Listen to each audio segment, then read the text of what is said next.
Hello everyone, my name is Jennifer and today we're going to talk about monologues. And as you can see, hopefully from the poster above, I've written monologues and been involved in monologue events. I've written monologues about Willa Cather, the writer, as well as Queen Aliquippa, a Native American tribal leader from Pittsburgh, right here near our three rivers. I've also participated in monologue events written by other monologue writers, and I played a female identifying pope named Pope Joan, who may or may not have existed at one point throughout history. Okay, so today we have several objectives. One is to research a famous person for your monologue, someone who you are inspired by and admire. And second is to actually write a monologue using inspiration from a monologue that you're going to watch, a famous monologue. And then three, to perform or present your monologue for family and friends so that you can get feedback, self-feedback and peer feedback to make your monologue stronger. So those are the three objectives that we have today. I'm going to throw in a fourth objective, which is just to have fun and be creative. Okay, are you ready to get started? Awesome. So first, we want to talk about the fact that we are writing a monologue, which is meant to be embodied. We're three dimensions, right? Our hands, our feet, our legs. We can turn this way and that way. We're three-dimensional. So monologues are meant to be performed by actual human beings known as actors, right? I'm sure all of you know that. But because of that, we need to think what a human being is like. And we need to consider that someone is actually going to embody these monologues. So guess what? You are a human being. So it's really cool that even though you're going to be writing about someone else, pieces of yourself are going to become a part of it, because that's what happens when we write, is a piece of ourselves becomes a part of the character that we write. So in order to do that, I want you to really explore yourself a bit and your capabilities. And we best experience the world around us through our five senses. They are sight, hearing, touch, taste, and smell. So I am going to, in a few minutes, say pause, and I'm going to have you go throughout your home or area, library, wherever you are, and be able to explore those five senses fully. I want you to touch something, I want you to smell something, taste something if you can, and I want you to really embrace what that feels like. So in order to do that, feel free to carry a piece of paper and a pen around with you, or you can carry your phone if you want to. Again, I usually recommend a piece of paper and a pen just so you can, escape from the phone for a little bit, because I know sometimes we're all very attached to our phones. So it's good when you're trying to get into the writing mode to put some electronics aside. So if possible, I would recommend a piece of paper and a pen or a pencil, marker, whatever you have to write with. And really, I want you to jot down notes of things you experience when you explore your five senses. And when I say, what do you feel? Really think about what something feels like, tastes like, smells like, listens to. So, at least spend about 5 minutes and explore your five senses. And not only those five senses, but how it makes you feel. For example, I am searching my apartment and I find a bag of raisins. And I take one out and I smell it. Have you ever smelled a raisin before? Maybe, maybe not. And then I put it in my mouth. It's soft, it's chewy. It's very sweet. Maybe I take it, I roll it around my ear. It sounds kind of funny, right? What does it sound like? Have you ever thought about what a raisin sounds like? Ooh, it's a little squishy, maybe like a bug. Kind of looks like a little ant if you think about it. So I really want you to go around your place and find something that, or not something, but some things where you can explore your five senses and see how it makes you feel. And it's okay if it makes you feel silly, right? Because I just rolled around a raisin toward my ear and that was pretty silly, but that's okay. Have fun with it. If anyone's around, brothers, sisters, grandparents, parents, that's okay. Tell them you're having a fun time and don't be shy. Okay, so I want you to explore your 5 senses. It doesn't just have to be with one item, though I got really attached to these raisins, but you can find a variety of different items, different things to touch, smell, taste, or it could be one thing that you do all 5 senses to. But make sure you only eat something that's edible, of course. So I'm gonna, at this point, I'm gonna have you go do that activity. Spend about 5 minutes. It's okay if you spend a little less or a little more. And when you come back, we'll take it from there, okay? So you can pause the recording and go do this 5 senses warm-up activity.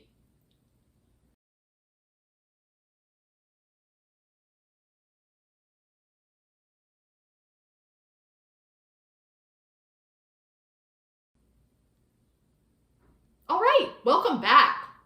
So how was the activity? How did you feel? Did anyone take any notes? Did you find anything unique like I did with the raisin? It sounded kind of squishy. I never really thought about what it sounded like before.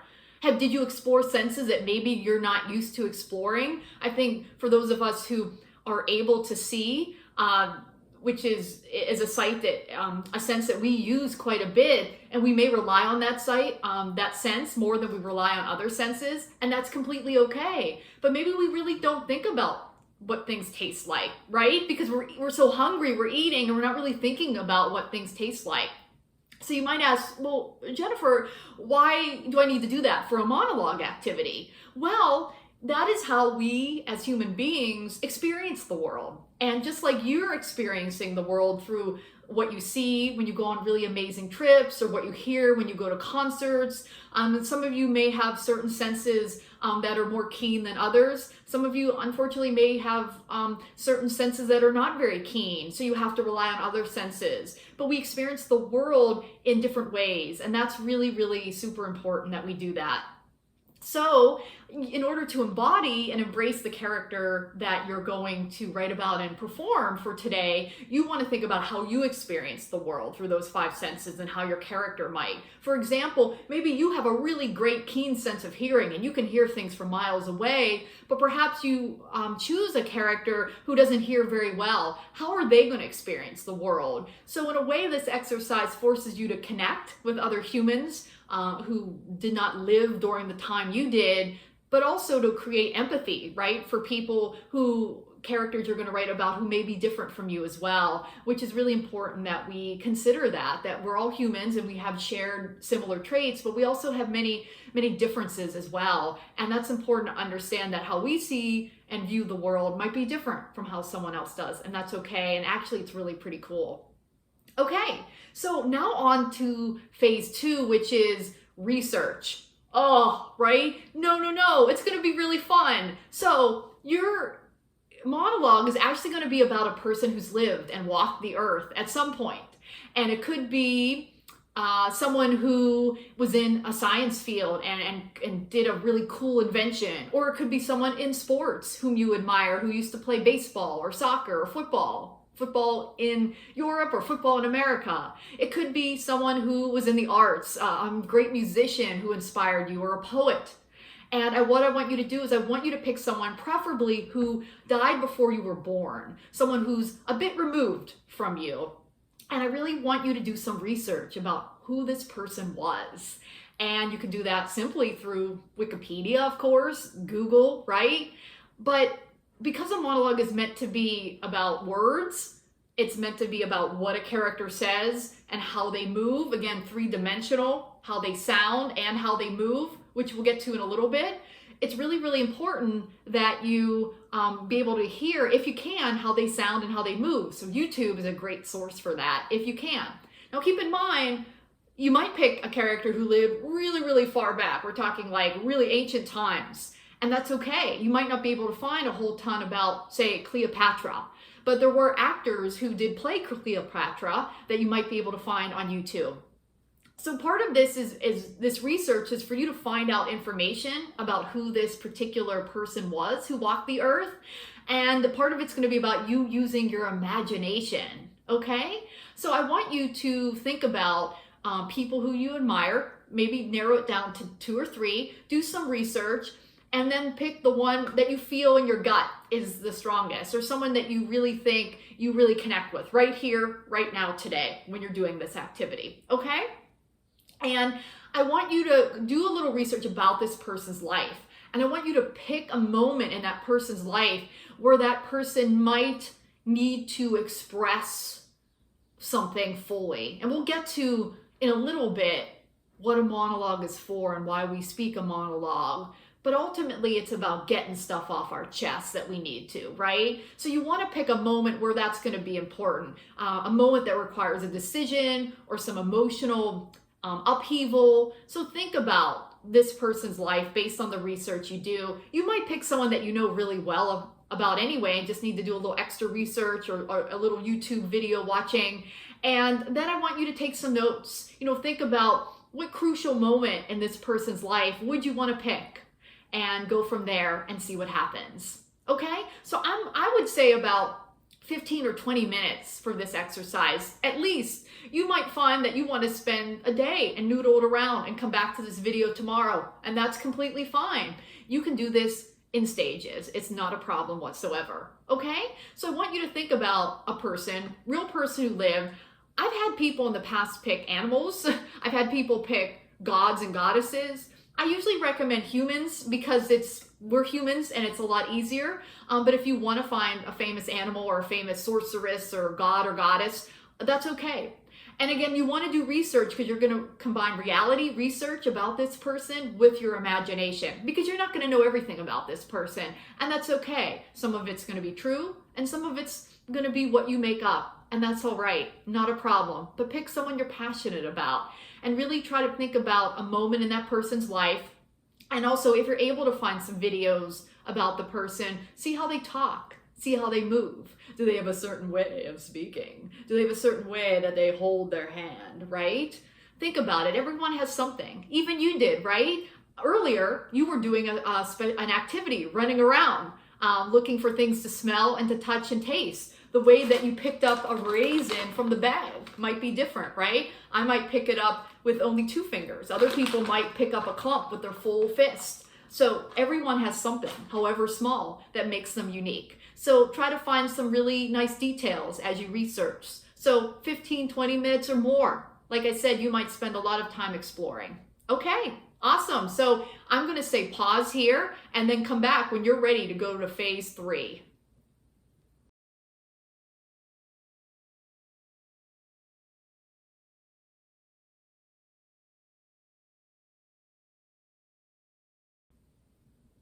All right, welcome back to our monologue activity, and we're at phase 3, which is the writing phase. So how many of you found a really cool, interesting person from history to research? I bet all of you did, right? It might even be hard to narrow it down to one, and that's okay. You can do this activity more than once. Go for it. All right, so now you might be wondering, I have this person, but I really don't know what to do with it. I've never written a monologue. And that's okay.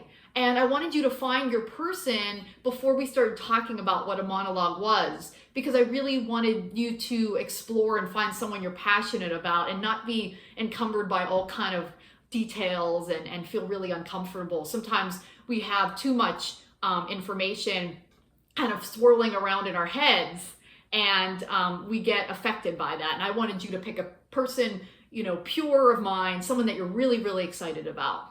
Okay, so this next phase is going to involve us watching a really short clip from August Wilson, who was a Pittsburgh playwright. Many of you may have seen or heard about Fences, which is a play that was made into a movie that was filmed here in Pittsburgh. And there's a famous scene with Viola Davis, the great Viola Davis, and the great Denzel Washington. And I'm going to show you the stage version because I want you to think about, even though monologues can be done in film as well as on stage, the origin of a monologue really comes from being on a stage. So I want us to think more about a play than a film, but it's okay if you're more inclined to films, that's all right too. But I'm going to show you the Broadway version today, but there is also on YouTube the film version, which is quite similar because it was the same actors. And I want you to think about a couple of things as you watch this short clip. It's a monologue from Rose to her husband, Troy. If you haven't read the play or watched the movie, it's completely okay. You can totally look it up on sparknotes.com if you want a synopsis, but you don't even need a synopsis because I think as you watch it, the monologue will speak for itself. And I want you to think of a couple of things and take notes. And then when we come back, we're going to talk about it. Okay? So first I want you to think about, where does the monologue take place? Okay? So like I said, if you could get that pen and paper back out, that would be great. So number one is place. Where does the monologue take place that Rose is saying to Troy? Number two is, I want you to think about purpose. What is the purpose for speaking in a monologue? We don't talk in monologues all the time, but when we do, it really means something. So why does Rose feel the need to speak in this moment, a monologue? And I'll give you a little bit of backstory for those of you who haven't seen the play or the movie. Number three is who. Who is the person talking to? Sometimes people in monologues just speak to themselves or the audience who's watching, or maybe a god they believe in. Other times they're speaking to a person. And in this case, Rose is going to be talking to someone. And you could even take it a step further and say, why? Why is she talking to Troy in this moment? Okay, next is words. What stands out to you about the words, the manner in which Rose is speaking? What kind of words does she use? How does she sound? Does she sound like she's from a certain part of the country, for example? It's set in Pittsburgh. Does she sound like she's from Pittsburgh? Does she use poetry in her words? Does she use very gruff language? Does she curse a lot? Does she use please and thank you? Does she use questions or statements? These are all types of things you want to think about. Okay. Next, you want to think about movements, which are also known as stage directions. Often as the writers, we let the actors determine what their movements are, but sometimes movements are really important. Like the actor has to do this moment in this movement in this moment, and they're known as stage directions. So that's something to think about. If there's a particular action that you think Rose needs to be doing, maybe she's repeating, that's really important. And then lastly, through the movement and through the words comes emotion. And emotion is at the heart of what a monologue is, right? The reason we're speaking a monologue is usually because we need to let out a whole slew of emotions. We're feeling up, we're feeling down, and we're feeling all around. So think about the different emotions that Viola Davis is portraying. So a little backstory is, we're at the point in the story later in the play in which Troy reveals to Rose that he's been having an affair. And they're a married couple, and they have a son together named Corey. And they, like I said, they live in Pittsburgh in a town called the Hill District that some of you may or may not be familiar with. And it's right near the arena. If you've ever been to the arena, it's right close to there. It's a neighborhood there, and that is actually where August Wilson, the playwright, grew up. So they are a family living in the 1950s, and they are an African-American family. And Troy had these dreams of playing baseball, but unfortunately could not realize those dreams for a variety of reasons. And now he is trying to build this fence for his wife in this home that they've built together. And he's, you'll find out a little more detail, but he just revealed that he had an affair, and Rose is having a response to that in this moment. Okay? So I want you to take a look at this monologue. And there'll be a little bit of detail before and a little bit of detail after, but I really want you to focus on the part where Rose is speaking to her husband, Troy. And I want you to take a little time to address those questions and really think about them. And then we'll come back and we'll talk about them. I'm trying the best I can to explain it to you. It's not easy to admit that I've been standing in the same place for 18 years. Well, I've been standing with you. I've been right here with you, Troy. I got a life too. I gave 18 years of my life to stand in the same spot as you. Don't you think I ever wanted other things? Don't you think I had dreams and hopes? What about my life? What about me? Don't you think it ever crossed my mind to want to know other men? That I want to lay up somewhere and forget about my responsibilities?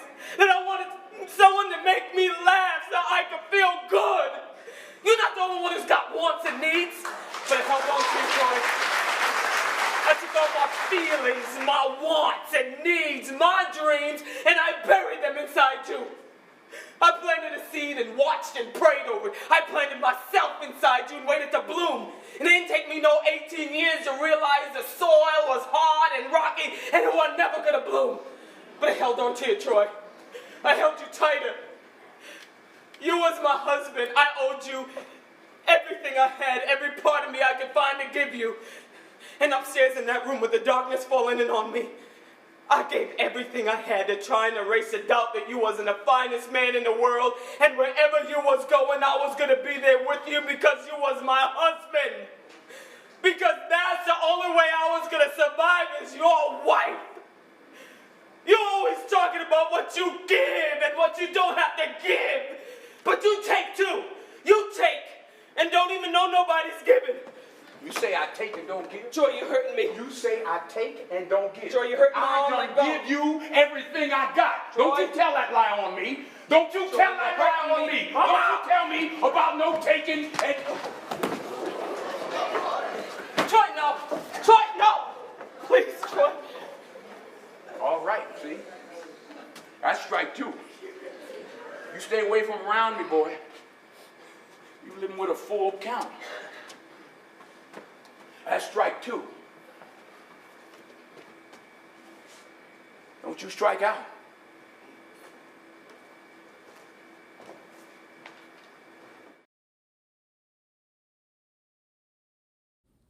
All right, we're back. So what did you think of the monologue? Did you enjoy it? I hope so. There's a lot going on here, dealing with 1950s racism, dealing with failed dreams, so much going on here. Marriage and what a relationship can be. And I know, I'm going to guess that many of you are not married, but you've had long-term relationships with siblings, friends, family members, and relationships can be tough. And it's really interesting that at the core of any monologue is usually about dealing with another person, whether the person who's giving the monologue is choosing to speak to someone or not. It usually has to deal with another person, because in life, when we deal with other people, there are ups and downs, and how we react to them is at the core of a monologue. So the first question I asked you to think about is place. And where does it take place? Their backyard, their house, right? And think about, it's really important when you have a monologue to think about where it's going to take place, because otherwise you're just a floating head, right? Which I kind of feel like. But if I stand up and move around, I have a space, and I'm in my kitchen in my apartment. So I'm in a space, and different spaces make us feel differently, right? I feel comfortable here because this is my space, right? I can relax, I have my pillow, I can just sort of chill, right? But if I'm at a bus stop, I might feel differently than if I'm just kind of chilling in my apartment. Next is purpose. Why does she feel the need to say what she says in this moment? I gave it a little bit away when I said he had mentioned that he was having an affair, right? So if someone tells you they betrayed you in some way, the natural reaction is going to be, it's okay, right? There's going to be a flood of emotions. So in this moment, Rose is feeling a lot of emotions, isn't she? She's feeling upset. She's connected to him and committed to him, right? But at the same time, she's angry at the betrayal. And she's angry that she never did it. She wanted to also be free, and she chose to stay by his side. So she's feeling a slew of different emotions, and she feels the need, all this pent up of being together for 18 years, it comes to the surface. Who does she talk to? Pretty obvious, I gave that away, but it's her husband. She could have chosen to have this monologue to herself, right? Troy could have walked away, and the playwright, August Wilson, could have just had Rose talk to the audience and ponder and think about her relationship. Much like if you've ever read Hamlet, the classic To Be or Not To Be. Hamlet's talking about, to be or not to be, that is the question. The next course of action he should take. He could have talked to a friend, but he chose instead to talk to himself, or, of course, an audience, because if it's a play, you're not doing it by yourself. Someone is watching. There is an audience that's there. So it's really important to keep in mind that the character is never alone. There is an audience. Even in film, the audience might not be live, but there is an audience watching. So that's something to keep in mind, that the character, it might be speaking alone or might be in prayer to a God they believe in, but there's still an audience watching. Next are words. How people sound. How do you think Rose sounds. How would you describe it? Her way of speaking. She's a mom, a caretaker, a wife, working around the house, right? But at the same time, there's a poetry. There's a poetry to her language, right? She talks about planting a seed. I planted a seed in you, but I knew the soil was rocky, right? So there's a metaphor that's taking place. So her words are poetic in a way, but at the same time, they also are really true to who she was in her time, given her station as a woman, in the 1950s, as a wife and a mother. But at the same time, there's a poetry to what she's saying. So I think sometimes we feel like, if a character is very coarse, they can't be very beautiful and elegant at the same time. Humans are complex. You can make the character what they are. And part of that is going to be when you choose, now that you've chosen your own person to write about, you might find that some of the people that you write about are going to speak certain ways. Maybe they speak in short sentences. Maybe they speak very flowery and they're very blah, blah, blah, blah, blah, blah, blah, blah, like you do it, and it's really fast. Maybe they speak 2 languages and they do a mix of, say, Spanish and English. And maybe you yourself are bilingual and you want to tackle that. That's beautiful, and you should definitely do that. But don't think that because a character's one way, they can't be another way. You also notice, maybe, if not, she starts with a series of questions and then she moves into a series of statements. Lots of questioning at first of what's going on. Makes sense. She just found out her husband was having an affair, a betrayal. Think about if you've ever been betrayed in your life, and I hope you haven't, but if you have, you might have a lot of questions. Why did you do that? What did I do wrong? What could I have done differently? So think about that. So those are just some ways she speaks. How does your character speak? How do you want them to speak? Keep in mind that it is partly up to you. You want to be true to this person you're writing about because they did live at one point here on Earth, but you also can be imaginative about it as well. And next is movements or stage directions, right? Did she have a certain way of moving when she was standing outside talking to Troy? Did she have a certain way of being or a certain way of presenting herself? Did you notice anything like that? I would say that she had a way of leaning forward a little bit. There's a little bit of leaning kind of from the upper body that was moving forward, which was interesting to observe. Could be from years of working, of domestic work in the house, pleasing her husband and caring for her son. There also was a lot of gesturing. I know I tend to gesture a lot. Maybe you do as well. So gestures and kind of a leaning sometimes of the upper body. These could be subtle things, but think about that. Any particular way she was dressed? She had an apron on, right? Looked like she was just in the middle of cleaning. As well, she had her hair pulled back, not to get dusty. Keep it up because she was, again, probably in the kitchen or out in the yard doing some work. So you really want to think about, where's your character in their moment? Are they in the lab coming up with an experiment? Are they at home talking to a loved one? You might choose a professional moment for your character, or you might choose a personal moment for your character. Either way, think about it. Also, is your character, are they eating in that moment? Are they intoxicated? Have they been drinking? These also affect how your character moves and behaves. So every little detail counts. And that's okay for the first draft. You may not cover everything, but eventually you will. August Wilson spent quite a bit of time before we got the final result that we did. And then lastly, which we started to cover, because emotion exists in all of the areas that we addressed, but I just want to talk a little bit more about emotion. And the emotion comes through the words and the movement. When someone is standing up and they're leaning over, there's a sense of sort of how you speak is going to be different than if I stand tall and feel really proud of myself, right? So how you move, the words you speak, the poetry of some of her words, the questioning of some of her words, all of that shows her varying emotions of disappointment, anger, and the different kind of emotions actually is what makes the monologue juicy and interesting for an actor to perform and for you, the writer, to compose. So those are the areas that you want to think about in your own monologue. Again, they are place, purpose, why a monologue in this moment, Who is the person talking to? What words are they saying? How do they speak? Do they have a dialect or an accent? Do they speak a certain way, using certain words? What time period are they from? Because vocabulary changes from time period to time period. Your status in life, your economic status, your culture or background, all of that affects how you speak. Just you as a person, your education level, and your personality, if you're outgoing or introverted. Movements, anything that's particular to that character. Do they have maybe trouble with their arm that they always hold on to it, or they hold on to their hands or wring their hands? Do they have a certain movement that was true to them?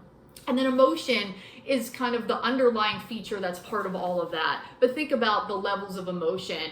If you have just one note in your monologue, the person is angry, angry, angry the whole time, that's not exciting. But if they're angry and then they're sad because they realize something in that moment. What does Rose realize in that moment with Troy?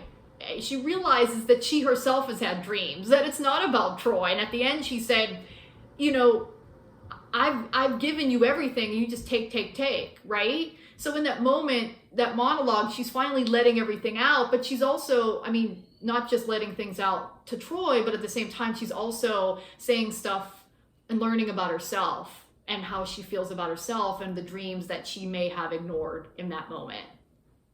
Okay, so now that we've covered that, the next phase is going to be to actually write the monologue. Okay, not just think about it, not just research it, but actually put it pen to paper. And what I think is really great that I learned from Maria Irene Fornes, a great playwright, is that you don't have to sit. I know when we write, we think about we need to sit, right? But if we're actually trying to write about someone that has dimension, that has movement, that's actually going to be embodied by some kind of actor, then it's really, really important that we get into that frame of mind. So for some people, actually moving around and being in the moment can be really, really helpful and allow you to embrace that as we do it, we can write it down. So don't feel like you're stuck here. If you want to walk around, find a space that you're really comfortable with. Think about the character you've chosen. Where might they be?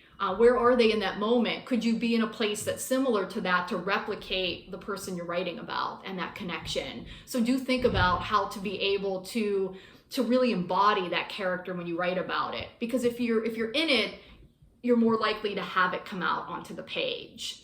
Also, do you want to listen to some music as you write? I would recommend nothing with lyrics. I would think about actual instrumental music, but think about music that could inspire you. Think about music that might inspire your character. Again, I don't want you to feel like you just have to sit at your desk or table and write. You can totally move around as your character would. I encourage that.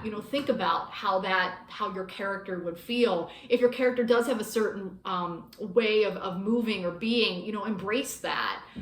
Think about how that character might be dressed in a particular moment. As well, because in a little bit, when you actually then go to present or show your monologue, you're going to actually have a certain prop or a certain costume item. So if you have something in mind now that you want to use as you write, like maybe your character wears glasses, or maybe they wear a certain hat.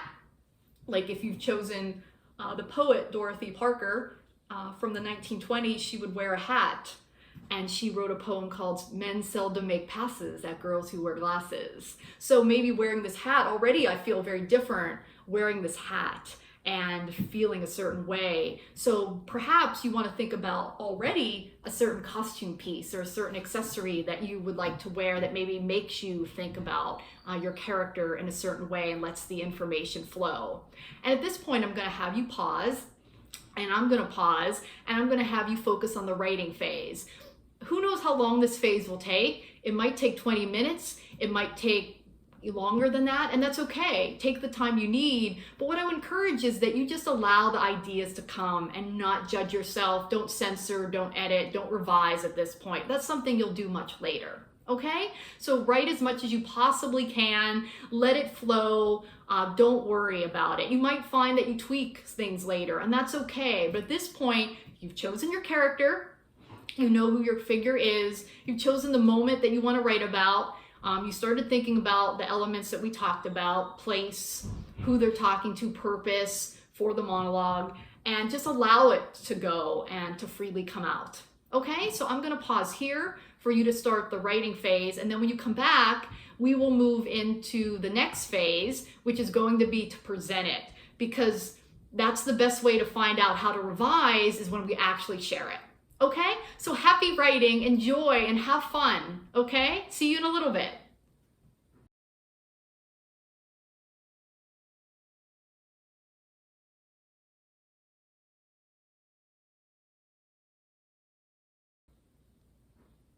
Okay, all right, so you've written a draft, right? Just a first draft, and I wish I could hear all the cool stuff that you came up with. So, like I said before, it's really important to hear it out loud, because a monologue, as I said earlier, is meant to be presented. It's meant to be spoken. It is not written word. Even though you wrote the written word, it is spoken word. It is meant to be spoken out loud and moved about. So the next phase is going to be for you to share it. Okay, I know some of you might be really excited, really thrilled, and some of you might be a little apprehensive, and I completely understand that. But I would recommend that you present it to a couple of trusted people, some friends, some family members. If you're able to do it in person, that would be great. But if you're unable to, you can meet with people on Zoom and present it, or do a recording and send it and upload it as a private YouTube video for someone to see, whatever you prefer. But if you could do it in person and you feel safe and comfortable, you should definitely do so. Okay, so for some of you, this might be weird. And I'm not asking you to be, if some of you prefer writing and you're not much of an actor, that's okay. But we all have an actor inside of us, right? The way that you present yourself in class is obviously different than how you present yourself with family and friends. So for this next phase, before we jump into actually presenting the monologue, I want us to just breathe a little bit. So I found a guided meditation, 5 minutes. Have any of you done meditation or mindfulness before? Some of you maybe not. Well, it's 5 minutes, and I want you to just allow yourself to breathe and to focus on your breathing so that we're not nervous or shy. And I want you to do this before you present. So you can do this every day. It's great to do every day, but I want you to do this exercise before you present. So if you think that you're going to present to family and friends tomorrow, you can hold off and present tomorrow, okay? So it's just a 5-minute guided meditation, and it's one that I've used before, but there are so many apps. Calm, Headspace, some of you may have them on your phone. And if you prefer another meditation, you can certainly use it, but I do have one here that I use. I would recommend that you find a really comfortable, quiet space where you can be free from people and distractions, including pets, even though they're adorable, and allow yourself to take 5 minutes. Again, like you did with the earlier exercise with the raisins, or whatever you found, don't worry. If you want to laugh, you want to laugh. If you feel silly, you feel silly. Don't worry about it. But I want you to allow yourself to breathe so you can put yourself calmly at ease. Okay? So find a good space. You know, you don't have to sit like this, like you're on a mountain. That's nice for some people, but it's not for everyone. But just find a comfortable place where your feet are on the ground and your hands are free and you're not encumbered by anything, and just allow yourself to be calm, be at ease, okay? And when we come back after you watch the video, we are going to then do the last phase, which is to present to others in order to get feedback, okay? Allow yourself to breathe, okay? Welcome to mindful breathing. We'll begin this meditation by listening to one sound of the bell. As you hear the sound, you can stop whatever it is you are doing. There's nothing to do. There's nowhere to go. You can just be fully here right now.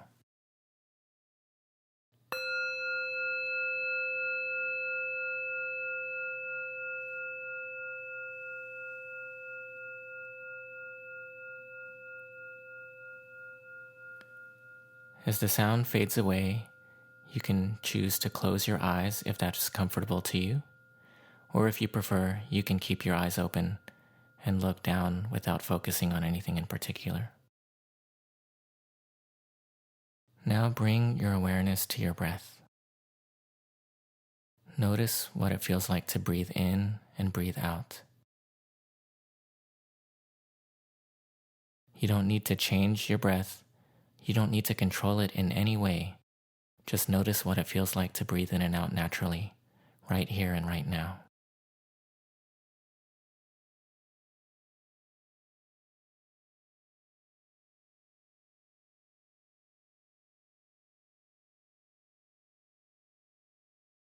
If it helps, you can say silently to yourself as you breathe in and out. Breathing in, I know that I'm breathing in. Breathing out, I know that I'm breathing out. In, out.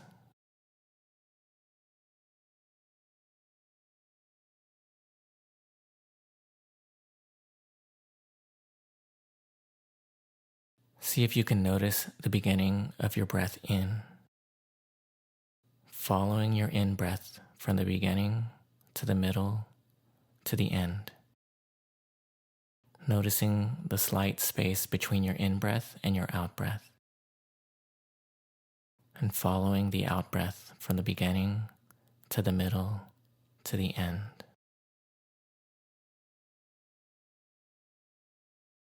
Perhaps imagining that your breathing is like waves on the ocean. As you breathe in and out, you're floating on the waves, riding the wave of your in-breath, riding the wave of your out-breath.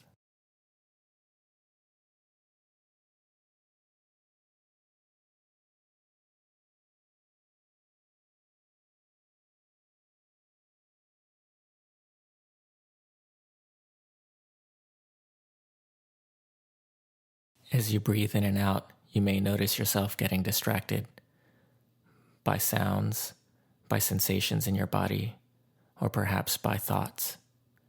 Distractions are normal. If you notice yourself getting distracted, you don't need to judge yourself or feel that you're doing anything wrong. Instead, as best you can, just notice when you've been distracted. Notice where your mind has gone off to. And then, gently, as best you can, bring your awareness back to the present moment, back to the breath. Breathing in, I know that I'm breathing in. Breathing out, I know that I'm breathing out.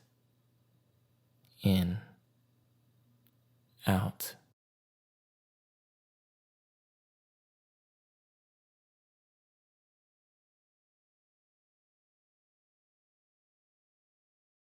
As you continue to breathe in and out, focus your attention on one part of your body where it's easiest to notice the breath.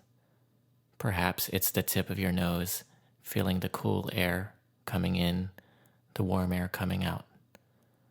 Or perhaps it's your belly, feeling your belly rise and fall with each breath.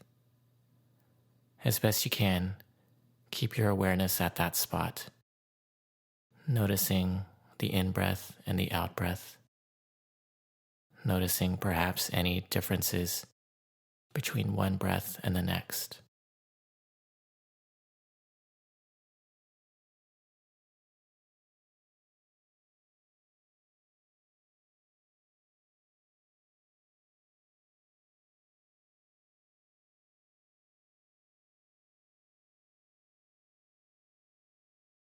We'll end this meditation with one sound of the bell. As you hear the sound, you can open your eyes if they were closed and thank yourself for practicing this meditation.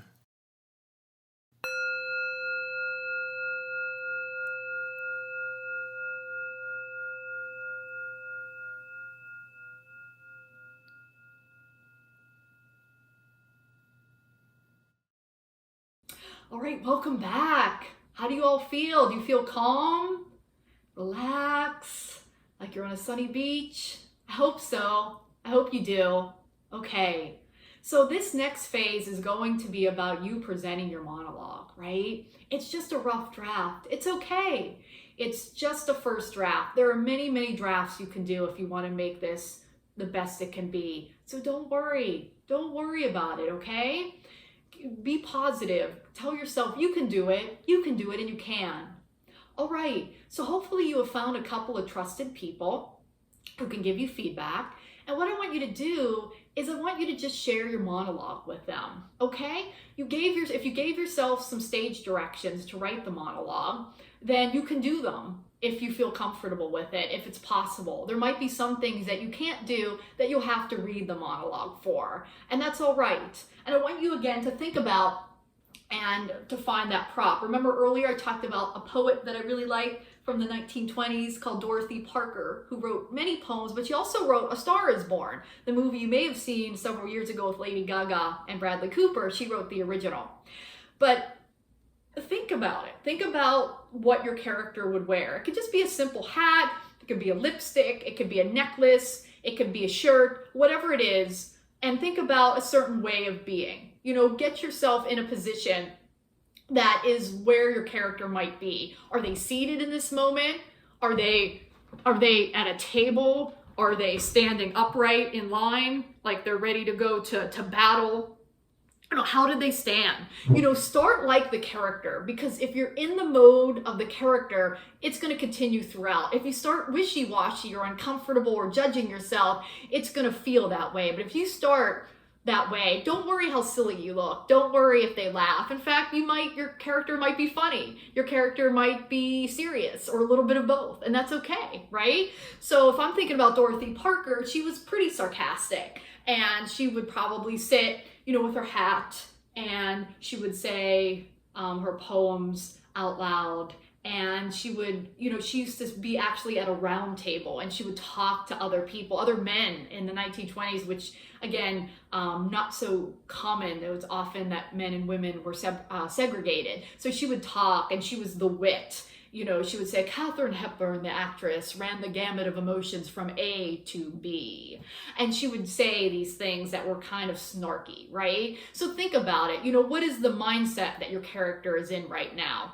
If they're going through a really sad time, maybe they're already starting at crying, a level of sadness. Maybe they just got some news, much like Rose does, and are a little bit startled, and they ease into the venting, right? Maybe they're happy they got some positive news and they're reflecting on it. Maybe they have to make a decision, and it's really hard for them, and they're really struck by making this decision. You really want to think about where your character is and start there. And again, don't worry, you're not asked to be an actor, but it just helps, and it's fun, right? So what I want you to do is get that prop, get that costume piece, that accessory piece. Think about the position that your character is starting in. You don't have to do all of the movement of the character, but at least start in the position, and try to do some of the movements that you wanted the character to do. Some of them you may not be able to do, and that's okay. You could just read the stage directions out, okay? And it might help before you read it out loud to make sure that your stage directions, often, I just had you write your monologue, but often playwrights will put their stage directions in parentheses. So right now, before you read it, to make it easier for you to read, you might put your stage directions in parentheses, or if you actually, if you wrote it or typed it, but if you hand wrote it on a piece of paper, maybe you have a highlighter and you want to highlight, just so you don't trip over anything. I just want this to be as easy and comfortable for you as possible. So if there's a way to distinguish your stage directions or movements from the actual spoken words, that would be great. Again, today's exercise is not about formatting the monologue. That is something you can do really easy later. I just want you to worry about saying the words as they're meant to be said. And what's really cool is, as you read it out loud, I want you to think about a couple of things. One is, how do you feel? What emotions are you, the person, the writer, feeling about this character that you chose to write about? Think about that, okay? Also, I want you to think about how the words sounded when you said it. Were there any areas that were a little clunky or a little awkward? Did you add words or change words because they seem more natural? Sometimes as writers, we tend to write in a stilted way that's very different from how we speak, which is more free-flowing, like I've been doing this past 40 minutes or so. So it's different, the spoken word versus the written word. So as you read the words, other words might come to you that sound more natural spoken. That's okay. You can take some notes and make those changes. So you can see why it's important to actually embody and speak this monologue as part of the writing process. Okay? So at this point, I'm going to have you pause the recording, and I'm going to have you share with family and friends. And then when you come back, there's some questions that you can ask your family and friends what they thought about the monologue, and some questions you can ask yourself. Okay? Have fun.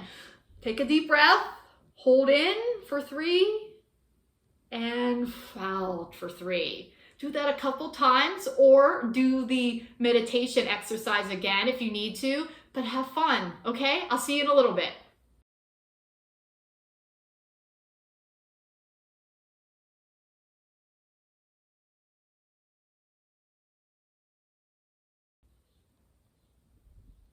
All right, welcome back. Okay, so how did it go? I hope it went well. I really do. I bet you had a nice time. So at this point, I want you to ask yourself a couple questions. And some of them we already talked about. One is, how did it sound to say the words out loud? Were there any areas that I stumbled over or didn't sound natural that I had to say differently? Were any of the movements or stage directions I wrote felt a little stilted or unnatural that I want to change or delete?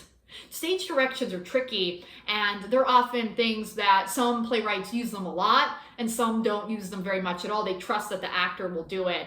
But as I mentioned earlier, stage directions are nice if there's something very important that the character must do. Otherwise, it's, crying or other emotional things you can usually trust an actor to do. But that's okay. For right now, we're just practicing. So don't worry about finding that balance. It's just put it down on paper and practice it. Okay, so those are 2 questions you want to ask about your writing. The next question you want to ask yourself is, how did you feel? What emotions did you feel portraying? And these are questions that you can ask your family and friends as well. Okay, another question you might want to ask your family and friends is just to ask them open-ended questions. Like, what did you see? What did you observe? What did you hear? Go back to those 5 senses that we did earlier in our warm-up exercise. What did you see in the character? What did you hear in what they said? Probably not going to smell too much or taste anything, but what did you observe overall with their 5 senses as the audience? What did they observe? What did they feel about their character? What emotions were they getting from the character that you portrayed? Okay, so these are some questions that you can put out for the people who watched. Okay, and you can write these questions down or just ask them more informally. If you're doing this in a school setting, your teacher may want you to do something a bit more formal, and that's okay. But if you're just with family and friends, you could just ask them casually. And the one note I want to give you is, make sure that they start with positives. Always ask them to start with things that they really stayed with them. And then you can move on to things that they found confusing. And terminology makes a big difference when it comes to feedback. We often don't want to hear critical things. It's hard for us, right? Because we want to know that we did our best. And when someone says that didn't work for me, that can be hard to hear. But I think if we frame it in that the critical stuff is meant to make us better writers and stronger writers. And that's really important part of the writing process. So I would really highly recommend that you say, let's just start with general observations. What you saw, what you heard, what you felt, just general observations. Then you can go into more specifics of what stood out to you, and do you have any recommendations for areas that were a bit confusing? Okay, because if we do it that way, people are then starting with their observations rather than their opinions. They come to their opinions later, because it's really easy for us to sit on the outside and give opinions, but we're not really thinking a lot about how to help you. So if you frame the questions a certain way, being as specific as possible, and I have these in the handout, you can get the most from the feedback. Okay, so I will have you pause at this moment and talk to your peers and family and classmates, whoever is observing, and see if you get some feedback. Okay, so pause here and we'll come back for our last segment.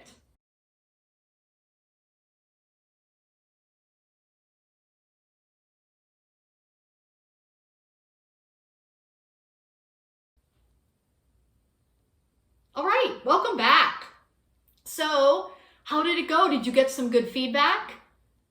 some positive feedback, some helpful, critical feedback. Again, we don't want to say negative because it's not negative. It's just meant to help you. Did we get some good feedback? Awesome. All right. So you've completed the monologue activity for today. Give yourselves a round of applause, right? You went from brainstorming and researching to writing to feedback. That is like an entire loop of the writing process. The next phase is up to you. It was a fun activity. You did a nice draft, got some feedback, or you could take it to the next phase, do a second draft. Think about this character and what it sounded like, what it felt like, the feedback you got, and start thinking about the next phase, which is to make changes, to make revisions. Maybe even send it off to a teacher you trust or another person that you might know in the theatrical field or the writing field who could give you some continued feedback, or give you more information about how to format it if you want to submit it. Because once it's ready to go and you feel comfortable and secure with it, you can submit it to monologue competitions across the country or locally. Maybe at your school you could even do something. It could be an audition piece for people you know who act. So this is not just a piece that, I mean, it could just be a piece that you wrote for a fun activity, or it could go into something else. But I want you to really be proud of yourself for the changes that you made and the progress that you made. And I want you to think about what the next phase is. And even if this is the end for you, this is still a really good opportunity that you took to understand and get into the mindset of someone that you really respect and admire, but hopefully at the same time, learn something about yourself as well. So thank you so much for taking the time to do the activity, and I hope you had fun. Bye-bye.